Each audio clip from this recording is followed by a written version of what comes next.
Pemirsa, berjumpa lagi kita dalam EduTalk visibangsa.com. Bincang spesial seputar dunia pendidikan. Kali ini kita akan menjelajahi sebuah topik yang patut menjadi pusat perhatian dalam dunia pendidikan, yaitu perkembangan teknologi kecerdasan buatan atau artificial intelligence yang populer di kalangan para pengguna media sosial dengan sebutan AI atau AI. Pemirsa, faktanya memang perkembangan teknologi AI tidak hanya mulai merevolusi berbagai aspek industri dan perdagangan, tetapi juga memiliki potensi besar untuk mengubah cara kita belajar dan mengajar, baik di sekolah, di perguruan tinggi, bahkan di luar kelas. Pemirsa, tujuan bincang spesial kita tentu saja bukan hanya sekedar ingin memahami bagaimana AI dapat mengubah cara kita belajar, tapi juga kita ingin melihat bagaimana kita dapat mengoptimalkan potensinya dalam menciptakan pengalaman pendidikan yang lebih inklusif, adaptif, dan relevan bagi generasi mendatang. Kita sudah tersambung saat ini dengan Profesor Dr. Sri Adelila Sari, akademisi dari Universitas Negeri Medan yang aktivitas kesehariannya tentu saja bergelut dengan dunia pendidikan. Assalamualaikum, Prof. Apa kabar ini? Waalaikumsalam warahmatullahi wabarakatuh. Alhamdulillah sehat Pak Hadi. Terima kasih Prof. sudah berkenan hadir di sesi EduTalk visibangsa.com. Kita ingin bincang-bincang sebentar Prof, terutama seputar perkembangan teknologi artificial intelligence. Baik Pak Hadi. Baik Prof, langsung saja ini. Melihat perkembangan teknologi AI, bagaimana Prof melihatnya dalam kaitan transformasi pendidikan, Prof? Ya Pak Hadi, perkembangan teknologi AI ya atau AI tadi dalam konteks transformasi pendidikan ini telah membawa perubahan yang revolusioner, yang begitu cepat ya. Dan teknologi ini memiliki potensi yang besar untuk mengubah cara kita belajar, ya, mengajar dan mengelola sistem pendidikan secara keseluruhan. Gitu. Jadi teknologi AI ini juga dapat digunakan untuk personalisasi pembelajaran, di mana setiap siswa dapat menerima pendekatan pembelajaran yang disesuaikan dengan kebutuhan dan gaya belajarnya. Dan ini bisa meningkatkan tingkat pemahaman dan motivasi siswa serta mengurangi kesenjangan dalam hasil belajar. Nah, selain itu, ya, dalam konteks transformasi pendidikan ini, AI ini juga dapat digunakan untuk mengembangkan kurikulum yang lebih efektif dan lebih responsif terhadap perkembangan teknologi dan kebutuhan pasar kerja, ya. Jadi dengan analisis data yang canggih, AI ini bisa membantu mengidentifikasi pola belajar siswa, kemudian dapat juga memberikan umpan balik yang tepat dan memberikan rekomendasi untuk meningkatkan efektivitas pembelajaran.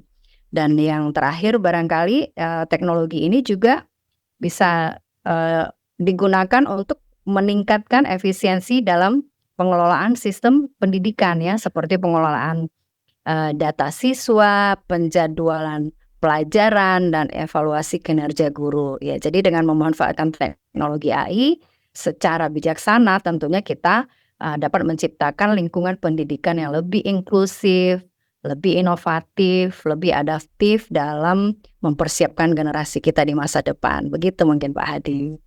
Apa saja kira-kira catatan penting terkait penggunaan AI ini dalam personalisasi pembelajaran peserta didik misalnya, atau pengembangan kurikulum maupun materi pembelajaran, Prof? Apa catatan penting yang bisa Prof sampaikan? Iya, Dalam konteks penggunaan AI dalam personalisasi pembelajaran, pengembangan kurikulum dan materi pembelajaran ya, catatan penting yang perlu diperhatikan adalah kemampuan AI untuk mengidentifikasi kebutuhan individu dan menyajikan konten yang sesuai dengan tingkat pemahaman dan minat masing-masing siswa. Nah, AI ini juga dapat membantu mengidentifikasi pola belajar siswa, memberikan rekomendasi yang tepat untuk meningkatkan efektivitas pembelajaran ya. Kemudian, selain itu dapat juga digunakan untuk mengembangkan kurikulum, yang bagaimana, yang lebih adaptif tadi dan, lebih responsif ya terhadap, teknologi dan kebutuhan pasar kerja. Jadi memanfaatkan AI juga dalam personalisasi pembelajaran ya, pengembangan kurikulum dan materi pembelajaran tadi, institusi pendidikan mestinya dapat, lebih ditingkatkan kualitasnya dan lebih dapat mempersiapkan siswa untuk menghadapi tantangan di, masa depan ya. Selain itu Oh, nih ya Pak Hadi. ya, sebelum terlewat, saya masih punya sedikit catatan dari apa yang tadi disampaikan Prof. Adilila. Mungkin ini juga dialami oleh mahasiswa-mahasiswa yang mengikuti perkuliahan yang Prof. Lakukan. Kan kalau zaman dulu kita diberi tugas sama dosen buat makalah atau apa, heboh 2-3 hari. Nah sekarang dengan perkembangan teknologi ini hanya dalam hitungan menit bahkan detik, Prof. Begitu selesai dosennya menyampaikan tugas, beberapa detik kemudian tugasnya sudah selesai. Prof, ini menurut pandangan Prof, walaupun kita memandangnya ini dalam perspektif personalisasi pembelajaran ya, tapi apa tidak justru menggeser ini kok menggunakan kecerdasan buatan padahal kita ingin mahasiswa kita cerdas gitu loh Prof. Iya. Gimana Prof memandangnya ini?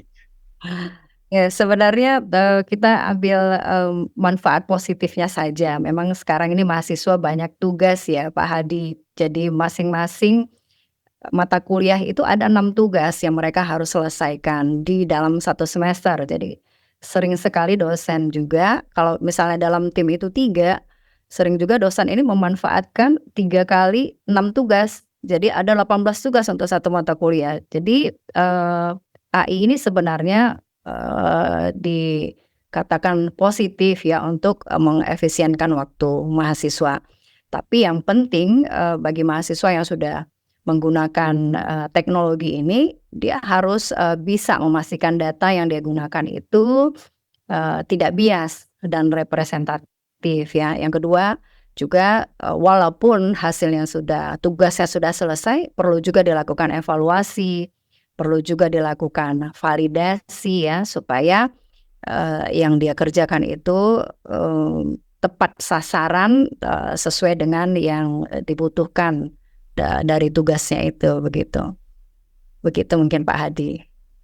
Oke, Prof, apa nggak perlu misalnya para dosen itu karena mereka memanfaatkan kemudahan-kemudahan itu untuk mengujinya, ini asli pikirannya dari hasil teknologi kecerdasan buatan atau memang kecerdasan si mahasiswa? Apa perlu seperti itu atau kita positive thinking saja, Prof? Iya, ada satu, tahapan lagi sebelum mereka mengumpulkan tugasnya kepada dosen, itu yang namanya, cek plagiarism atau Turnitin.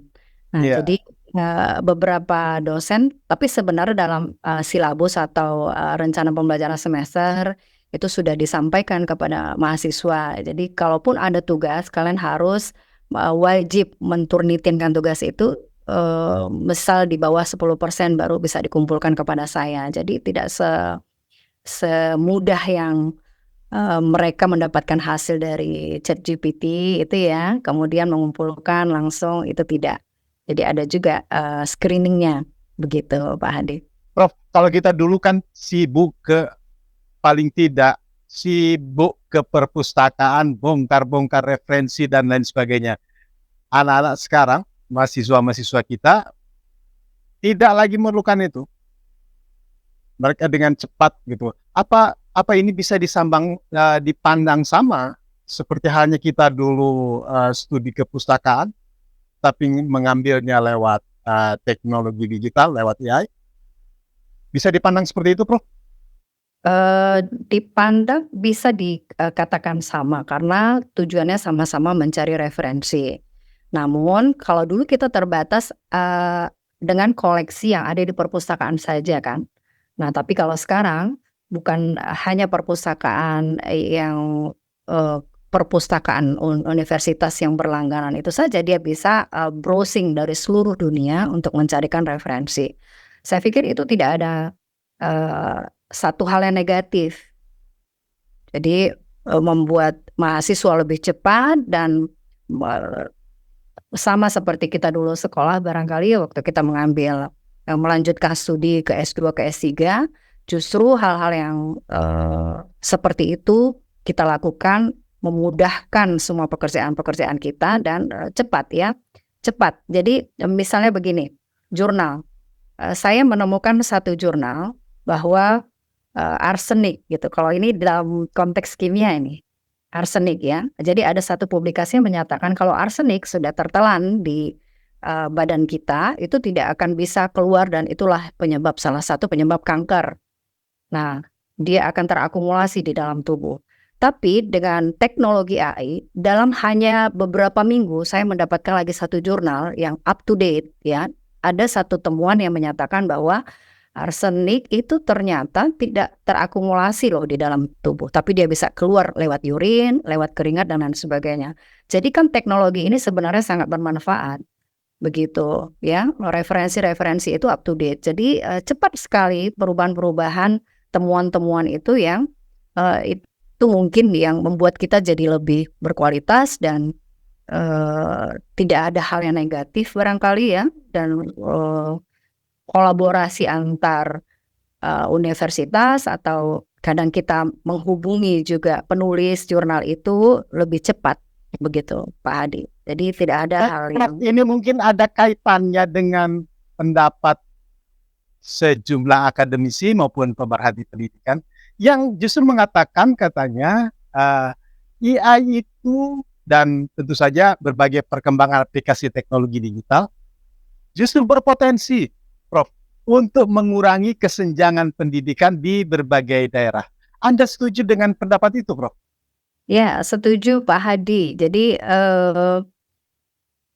ada potensi untuk mengurangi kesenjangan di berbagai daerah, ini sangat relevan dan kita dukung ya. Karena dengan, adopsi teknologi AI dan digitalisasi ini, akses terhadap informasi, akses terhadap pendidikan, bahkan layanan kesehatan dan peluang ekonomi juga bisa ditingkatkan secara signifikan di daerah-daerah yang sebelumnya terbatas ya atau tidak terjangkau. Jadi, dapat juga, peluang untuk memungkinkan kolaborasi jarak jauh ya.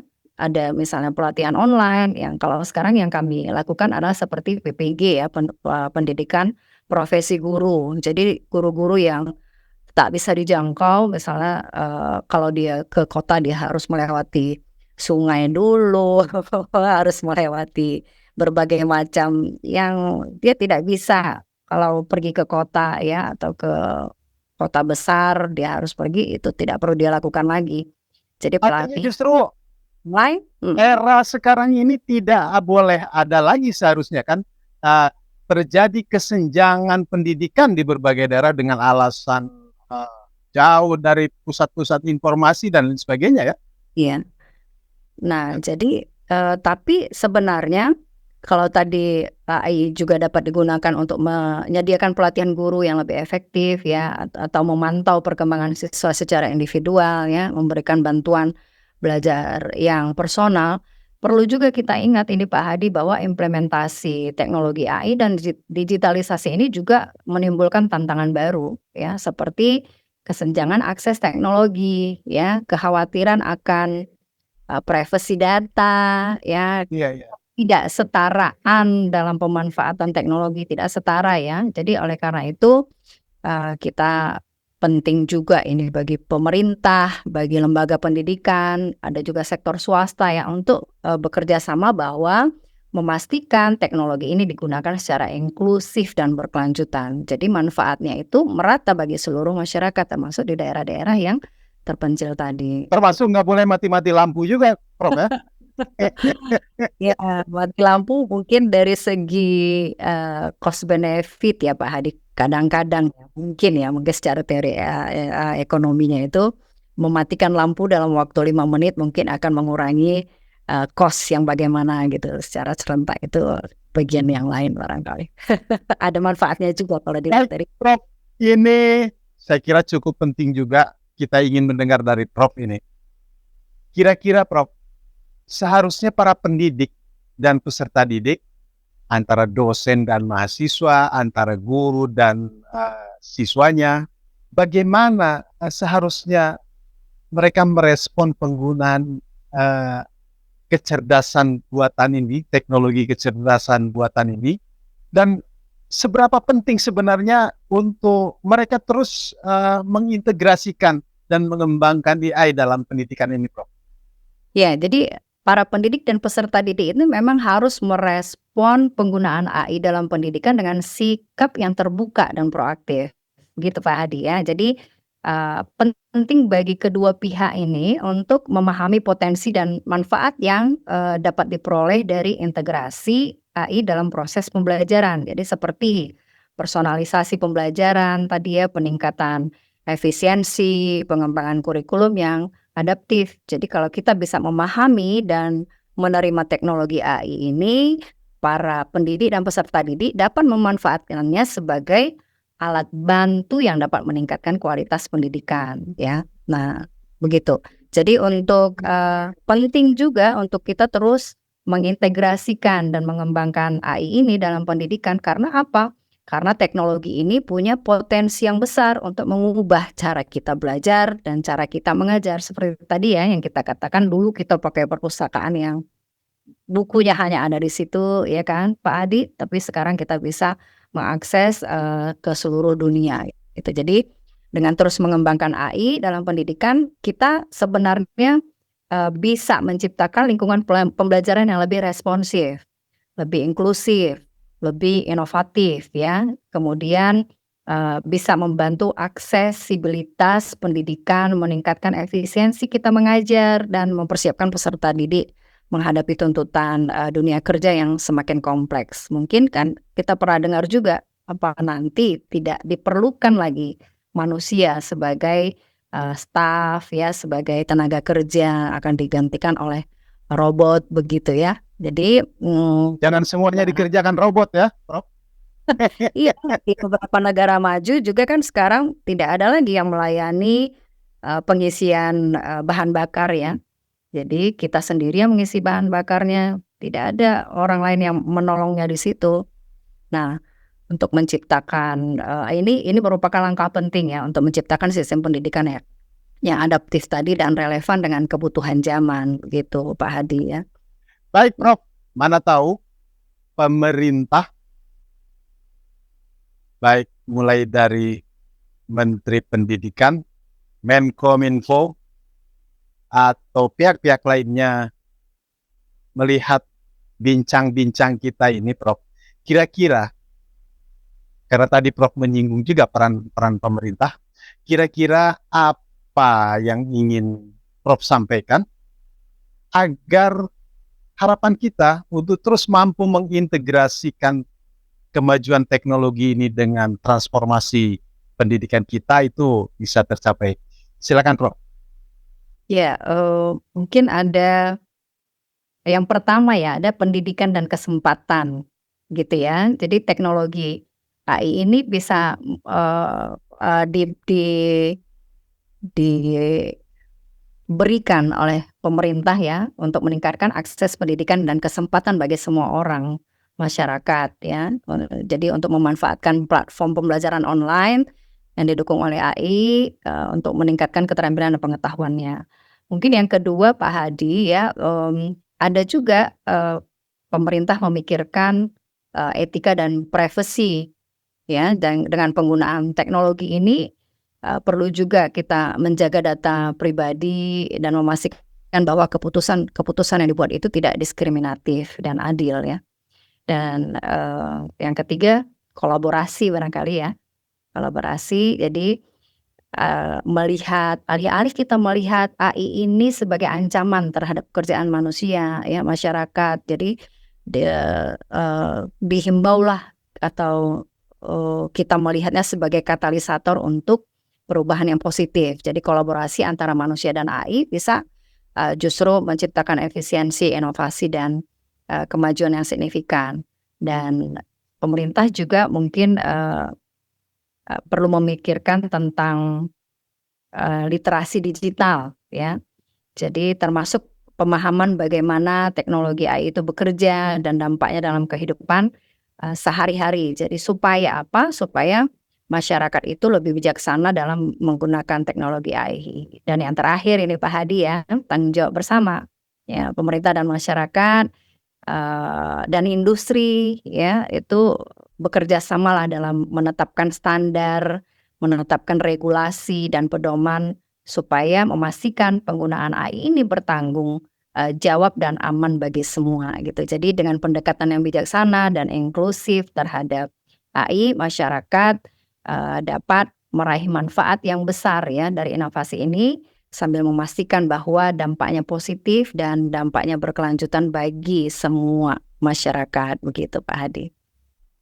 Baik, terima kasih Prof. Sekali lagi terima kasih telah berkenan untuk hadir di sesi EduTalk visibangsa.com. Dan Prof, mudah-mudahan masih berkenan jika satu waktu ke depan kami juga akan kembali mengkonfirmasi Profesor untuk dimintai keterangan dan pendapatnya seputar perkembangan dunia pendidikan kita. Ya. Terima kasih Prof. Sama-sama. Selamat untuk terus berjuang mengembangkan transformasi pendidikan di Indonesia. Terima kasih Prof. Terima kasih. Pemirsa, demikian bincang spesial seputar dunia pendidikan kita. Nantikan informasi, isu-isu menarik lainnya seputar dunia pendidikan hanya di EduTalk visibangsa.com. Billahi taufiq wal hidayah. Wassalamualaikum warahmatullahi wabarakatuh. Waalaikumsalam warahmatullahi wabarakatuh.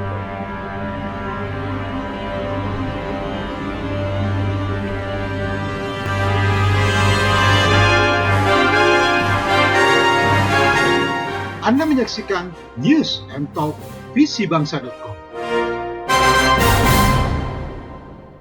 Didukung oleh RM Kopi Karo. Produk kebanggaan Indonesia.